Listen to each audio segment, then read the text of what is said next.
we're trying to question them right now to, you know, get justice for young Dolph and get the justice for Big Jook, because they know something about Big Jook's killing as well, from what we know from certain people that we question from the streets in certain corners of, you know, the streets in the slums and stuff. And we came to find out some inside information. You know, as we suspected, they were involved in young Dolph's killing.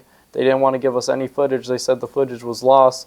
We were questioning how the footage was lost, and we come to find out that they actually gave the footage to get burned to Black Youngsta, one of Black Youngsta's men that brought it to Black Youngsta, and Black Youngsta shortly burned it after making a video and sending it out to his enemy at the time. That's probably. Throw them dolphins in the check, throw them dolphins on my hat, throw them dolphins on the back, put a dolphin on my back, leave your shit on 4 flats, we collect the tags, 100 racks to get you. Well, and that's what we came to find out, you know, looking through his music, is that he's been incriminating himself. He's been thinking that he's under the radar and he's on the low, but we have been paying attention to his lyrics. You know, it happened right in the getaway driver's car for Big Jook's murder. Wait, so you mean to tell me that all this is connected to young Dolph? Because regardless of what went on, we know for a fact that Big Jook, he sat there and was taunting young Dolph back to back to back. Absolutely, absolutely, and that's the retaliation portion of it. You know, we found out through, like I was saying, her cellular data that she had plans, other plans for Big Jook, and after they got rid of young Dolph, Big Jook was, you know, set up only 18 minutes away, from the original site of where young Dolph was killed at. He was set up during a time where he was eating at one of his favorite restaurants, and you know, he's just having his normal meal like he always does, and then in the middle of nowhere, gunmen come in. Raven was involved in the location tagging of him, and she was also giving surveillance. She was watching with the binoculars from across the street from a certain angle to see exactly what he was doing at every given moment. You know, they gave him a couple minutes to eat. They kind of let him sit around. Raven gave the call to kind of make sure, you know, to throw his mind off of things. It was all a setup to throw his mind, you know, to make him not think or to be aware. You know, they had people line up on the outside in case, you know, the people inside they tried to like box him off. Oh, they had him boxed up. You know, they had 2 gunmen that went inside, and then they had 2 gunmen on the outside of the building in case he somehow got out of there, you know, wounded or not wounded. They had so when Big Jook came outside, they said that he waited in the lobby and he was looking through the doors because he saw the white truck. It went past, then it went around. It went through the parking lot, and then he looking like, why they ain't leaving out the exit? And next thing you know, it went around. And that's why Raven gave him the call during that time to ease him and throw his mind off of things, to say that was nothing actually, and that, you know, he's okay, she's looking out for him, she's his watch out. But in reality, Raven was actually scheming the whole, you know, masterminding the whole thing, pretty much telling these drivers, hey, this is where you need to be set up at. He just seen you guys need to be more careful. Don't give away your location. You know, be more aware of your surroundings, because he is aware right now. He's paying attention. I just had to give him the call to kind of reassure him. You know, she had her getaway drivers get lined up in place. She had the gunners get lined up in place. There was pretty much no chance, even if he was to take out maybe 1 or 2 from the inside. You know, there was 2 on the outside, but they also had people coming in, like the getaway drivers, to come pick them up that were ready to gun him down if something happened to the shooters. Damn, that shit deep. Hey, it cut deep because they said, I want you to elaborate. I know you said something about Black Youngsta cousin getting sent up. Like, what? Tell me more about what happened with Black Youngsta cousin, because this kind of like, it's shocking to see Sh0t, Big Jook, Young Dolph, Restarunt. Hey, it's so many people involved literally got caught up in what Govan, Big Jook, and a lot of the rest of them basically put out to play. Because from what Grove Hero said that it was like literally 40K put out on the motherfucker's head. And whenever you put money out to do a hit on somebody, everybody know when you're in the streets, you can't go out there. You can't just be doing your everyday activities because people already went out there and did. You feel me? They already said they. You feel me? Everybody already know what's going on behind closed doors. Well, Raven is the one that got Glorilla involved in everything. She was a common girl. She was, good and everything. She was actually a law-abiding citizen. She started rising up to stardom and fame. She met Yo Gotti, she met Young Dolph, and she met others. And eventually she met Raven. And Raven and her, were kind of buddy-buddy at the beginning. They were talking and stuff. But Raven eventually pitched the idea to her and pretty much, told her, hey, I'm going to tell you what to do, and I'm going to give you a cut of every portion of every job assignment that we got going on with Young Dolph and the murder of Yo Gotti's brother, Big Jook, the play, the move that they made.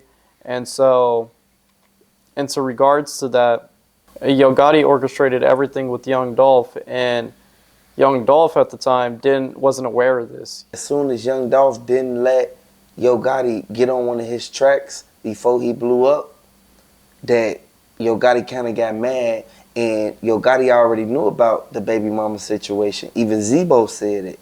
Zach Randolph, everybody know who Zach Randolph is. He even said, like, Yo Gotti wasn't mad until he wouldn't let him get on the song. So this is like a 5-6 year beef. Well, and that's the sad thing about it, in the hip-hop community, they just don't let the beef go away. They should let it go away at some point, but it can go on for years and years and years, and these people, they're killing each other from it. They're, they're being deceitful to each other, and they're setting each other up because of these situations and scenarios. Yo Gotti, he shouldn't have did what he did with Young Dolph. Him and Young Dolph, worked together. They were both doing right by their community. They both had visionary ideas at the beginning. And then Yo Gotti kind of strayed from that path and went against Young Dolph. Raven got into the mix of things. She got Glorilla involved into things. She kind of got, like, real greedy because she didn't care where she got the money from as long as she was with one of the sides. But it seemed like she really wanted to be with CMG, and she wanted 901 Trigger Trey to get signed so that she can, you feel me? Well, 901 Trigger Trey was like one of her lovers that she also had a thing with, and it's hard to tell who exactly she loved the most because she was switching from Young Dolph to Yo Gotti to Trigger Trey to Govan to Straight Drop, and she just was bouncing between, each and every as if it was just like a Russian roulette. And that's crazy. She was chasing after the money, like you said. It didn't really matter how the spotlight made her look, as long as she knew she was okay and she knew that she was getting paid. That's all she cared about, which is a terrible thing because Young Dolph trusted her, and that was Young Dolph's downfall during that time when he tried to put his trust and his, loyalty into her. He helped her family out through financial hardships. He helped her out. He helped her out even emotionally when she came to him. Yeah, that's crazy. When you really look at it, you can really see that, like, MPD, they releasing all the footage of what happened. And I want everybody to know this is a sad situation that we have to see time after time. Senseless violence, the same people, the same situations, different circumstances. Under the criteria of what happened with Young Dolph, it led CEO Teezy to get sent up. Jay Fizzle spoke out and said what he said, walking around with that chopper. Everybody know for a fact you can't put yourself out there, but a lot of people speculate and a lot of guys are saying that PRE did it. PRE ain't do it. They had other ops. Everybody know that Yo Gotti, it was a lot of people who didn't like Yo Gotti. Dude, that light-skinned dude, I forgot his name. I forgot dude's name. What's dude's name? The dude, he didn't like Yo Gotti. He didn't like Big Jook. He felt that Yo Gotti just instantly hopped right in the studio and was just, you feel me, making songs, acting like he been in the street when he was rapping about Jook life. Well, the Makita's Cookie owners, we're trying to question them right now to, get justice for Young Dolph and get the justice for Big Jook because they know something about Big Jook's killing as well from what we know from certain people that we question from the streets and certain corners of, the streets. And the slums and stuff, and we came to find out some inside information. You know, as we suspected, they were involved in Young Dolph's killing. They didn't want to give us any footage. They said the footage was lost. We were questioning how the footage was lost, and we come to find out that they actually gave the footage to get burned to Black Youngsta, one of Black Youngsta's men that brought it to Black Youngsta, and Black Youngsta shortly burned it after making a video and sending it out to his enemy at the time. That's probably why he went to the grave site and did a music video. Fingerprints on both scenes and surveillance footage from the killing of Big Jook. You know, Straight Drop made a call to Govan, and Straight Drop is electronic monitoring, and is on an electronic monitoring device, and they were able to retrieve the audio from the ankle monitor. And the county called from Straight Drop, and Straight Drop mentioned Glorilla in his call. So is Glorilla really the key to CEO Jizzle on the murder attempt charges? Is she like the key to his, like what happened to him? Yes. I feel that Glorilla was playing her role. I feel that Glorilla, the side, she liked it what Young Dolph was doing, but she also liked it what Yo Gotti was doing, because Yo Gotti been like in the game longer than Dolph. He been in the game for a long time. R.I.P. Young Dolph, because regardless of what went on, it's like you can't be in the middle. You can't be on his side then go over there to CMG. I just think you're going to switch sides just that easy. Like you're going to be like, I'm on the Alliance and now I'm going to the Horde or something. Yeah, you can't do that. Like in the streets, you can't. That's called playing both sides.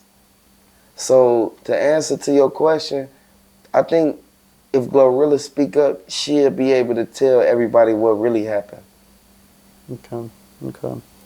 And so my next question to you is, what does Big Jook's death mean for the Cornelius Smith trial for his plea deal? See, Big Jook, I think they gonna eventually they gonna have to throw something out, because Big Jook, he was a key part in this.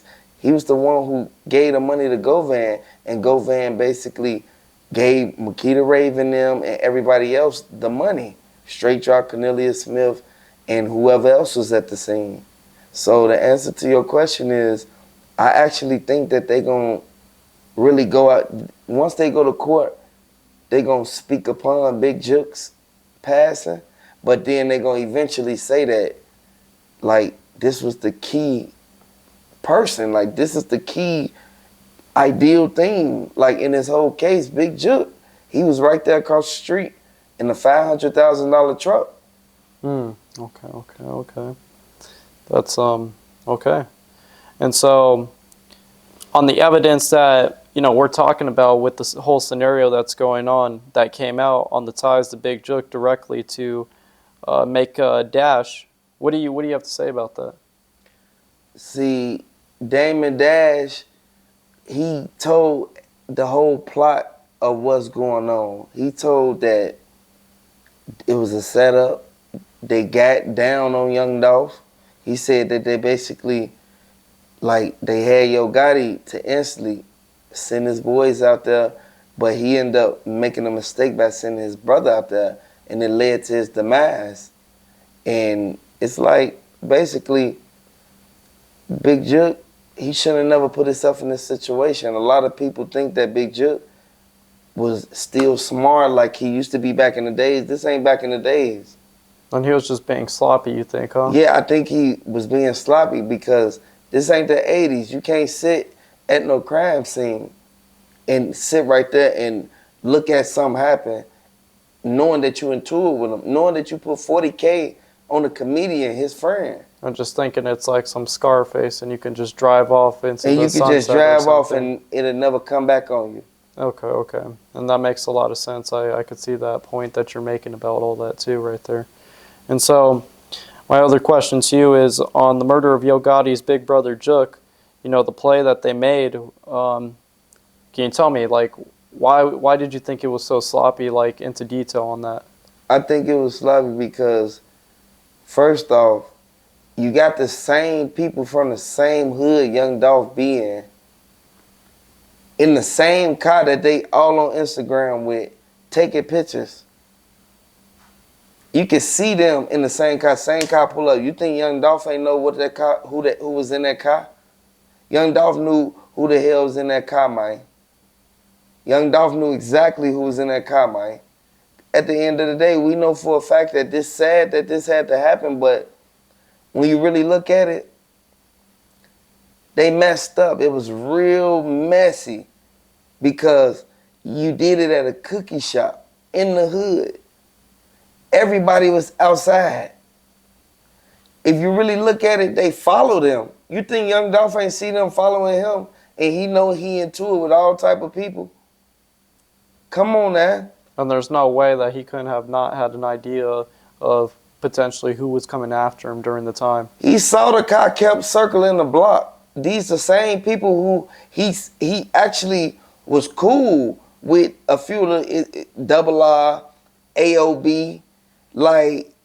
And what's your thoughts on what Raven did? Not to cut you off, but what's your thoughts on how Raven, betrayed him during the phone call, and she tried to soothe him and try to like throw his intentions off, even though he had that gut feeling and he was looking out the window and he was trying to see the driver and see exactly what was going on. I actually think that Raven, she distracted Young Dolph because she talked to him more than one time that day. She knew he was about to come. She just told him to promote it when he was at the cookie shop the other day, and she gave him them cookies in his hand, and that black truck rolled past. Mm-hmm. Like, it was inevitable. Like, at the end of the day, we know that the way that they get down, you can't backdoor nobody, man. The backdoor needs to stop. You got to get the bag and move out the hood. Raven, she played a big role in this. The way that she did this, she did it because she wanted the money. She knew Young Dolph was going to come because she knew how good of a person Young Dolph was. Mm-hmm. If Young Dolph wasn't a person who was reliable and who basically come slide up exactly when he say, knowing that he's famous, come on now, she got him right where she wanted him. She knew she was going to get paid. This is why the GoFundMe money was spent.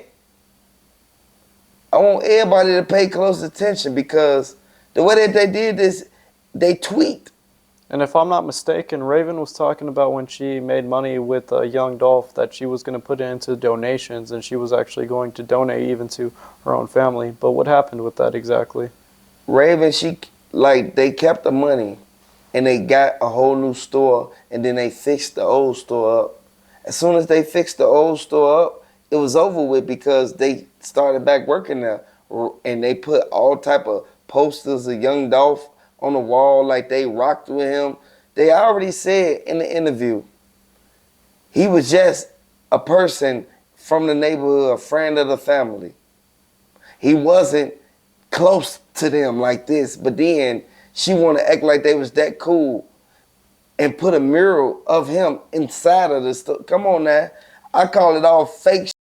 All that's fake. Raven them know what happened. And it was part of the deceit she was trying to put on for the propaganda. It was like mostly to, try to convince like the people that she was in the right, but she was actually doing shady shit behind the scenes, right? Yeah, she knew what the went on up in that cookie shop. She know what her daddy told her, because that brief ass story that they gave is so, you can't really grab no real ideas out of that.